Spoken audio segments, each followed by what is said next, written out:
बिस्मिल्लाहिर्रहमानिर्रहीम। अस्सलाम वालेकुम स्टूडेंट्स। आज हम वर्ब करेक्शन की एक्सरसाइज नंबर 22 करेंगे।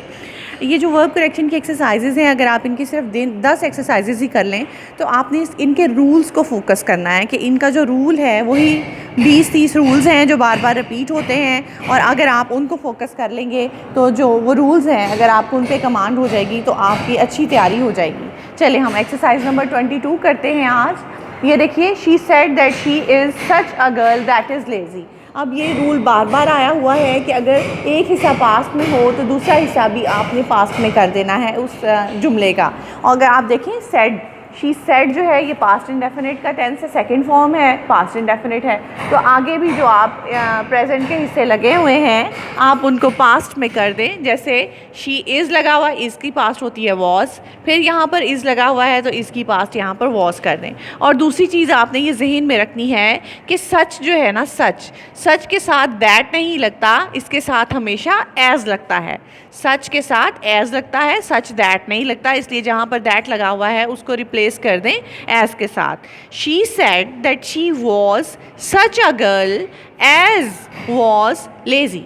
उसने कहा कि वो ऐसी लड़की है जो कि लेज़ी है। तो ये इसमें दो चीज़ें हैं कि सच के बाद आपने दैट नहीं लगाना, एज़ लगाना है, और अगर एक शुरू का हिस्सा जो है पास्ट में हो तो आगे भी आपने पास्ट कर देना है। ये सेड जो है ये पास्ट टेंस है, पास्ट इंडेफिनिट, तो इसका भी पास्ट वॉज लगा देना है और इस सारे सेंटेंस को आपने पास्ट में कर देना है।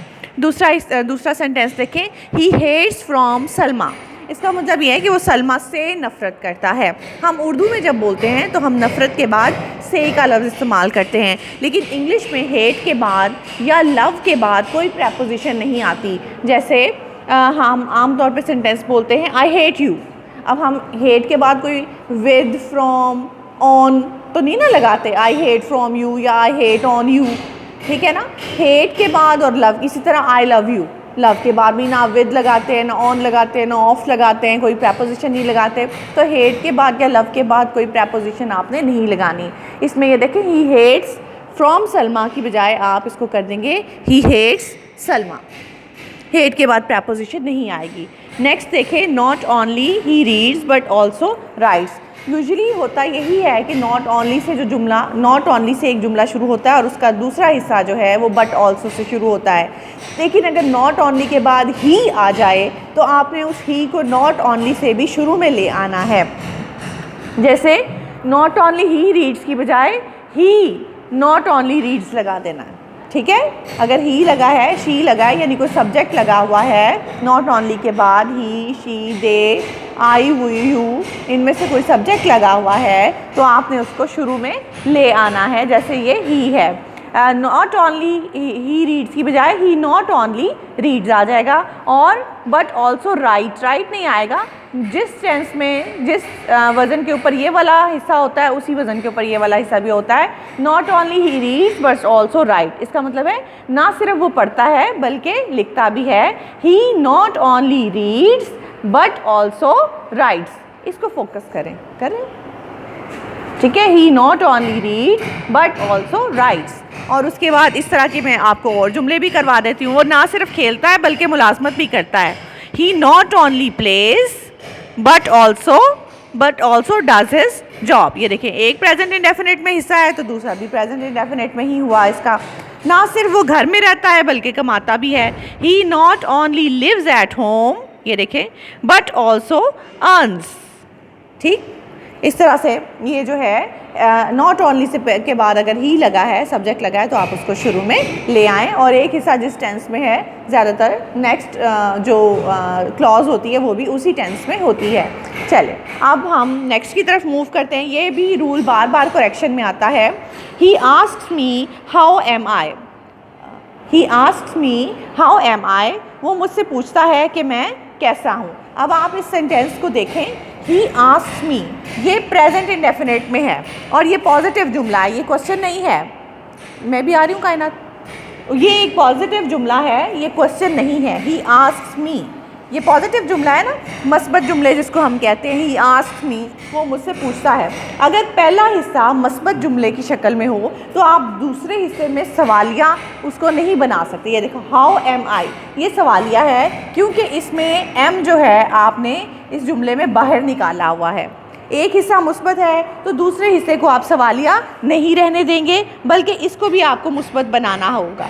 ही asked me how I am, मुस्बत कैसे बनाओगे कि हेल्पिंग वर्ब जो आपने बाहर निकाला है उसको अपनी जगह पे सब्जेक्ट के बाद भेज दोगे। ही asked me how I M, ये एम जो है अपनी जगह पे चला जाएगा तो ये क्वेश्चन मार्क भी ख़त्म हो जाएगा और फुल स्टॉप आ जाएगा, और इस तरह से दोनों हिस्से जो हैं ये मस्बत हो जाएंगे और एक हिस्सा मस्बत और एक सवालिया नहीं रहेगा। इसकी और भी मैं आपको एग्जांपल्स दे सकती हूँ, जैसे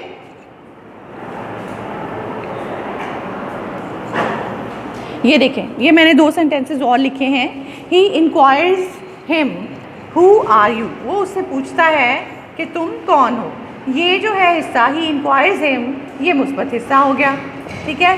हु आर यू, ये क्वेश्चन हो गया, सवालिया हिस्सा हो गया। तो इस एक हिस्सा मुस्बत है पहले वाला, तो दूसरे हिस्से को भी आपने सवालिया नहीं रहने देना, बल्कि उसको भी आपने मुस्बत बनाना है। तो आप हु आर यू को क्या करेंगे, who you are, helping verb को सब्जेक्ट के बाद भेज देंगे, ठीक है।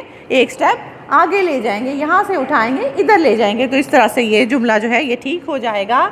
ही inquires him who you are, और क्वेश्चन मार्क भी ख़त्म होने के बाद यहाँ पर फुल स्टॉप आ जाएगा। इसी तरह एक और जुमला देख लें, ही क्वेश्चंस मी, ये देखें ही क्वेश्चंस मी, ये तो मुस्बत जुमला है, यहाँ सब्जेक्ट लगा, यहाँ वर्ब लगा और यहाँ पर आपने ऑब्जेक्ट लगाया। ये मुस्बत जुमला है, इसमें कोई सवाल नहीं है और ना ही इसमें कोई नेगेटिव चीज़ है, नेगेटिव भी नहीं है, मुस्बत जुमला है। तो आगे वाई आर यू वीपिंग, ये क्वेश्चन हो गया, ठीक है। इस क्वेश्चन को आपने सादा बनाना है। कैसे सादा बनाएंगे, हेल्पिंग वर्ब को सब्जेक्ट के बाद भेजकर। He questions me why you are weeping, ठीक है। ये क्वेश्चन से सादा हो गया, मुस्बत हो गया, और इसका आपने क्वेश्चन मार्क भी ख़त्म कर दिया और ये एक सही जुमला बन गया। चलें अब हम अपनी एक्सरसाइज की तरफ मूव करते हैं। नेक्स्ट जो लास्ट सेंटेंस है वो है, this is a worth buying book. Worth seeing और वर्थ बाइंग का लफ्ज़ जो है ये थोड़ी सी टेढ़ा लग रहा है। वर्थ सीइंग और वर्थ बाइंग का जो वर्ड है ये बार बार आता है। जब ये आएगा तो आपने इसको जुमले के एंड पे लगाना है। This is a worth buying book की बजाय आप लगाएंगे this is a book worth buying. इसी तरह एक और सेंटेंस देख लीजिए, इसको फोकस करें कायना नीचे। द सीन ऑफ मरी आर वर्थ सीइंग, ये देखिए वर्थ सीइंग के वर्थ सीइंग, वर्थ बाइंग, ये अल्फाज जो है ये जुमले के आखिर पर आएंगे, जुमले के शुरू में नहीं आएंगे। इसके साथ ही एक्सरसाइज ख़त्म होती है। मुझे उम्मीद है कि आपको समझ आ गई होगी। थैंक यू, अल्लाह हाफ़िज़।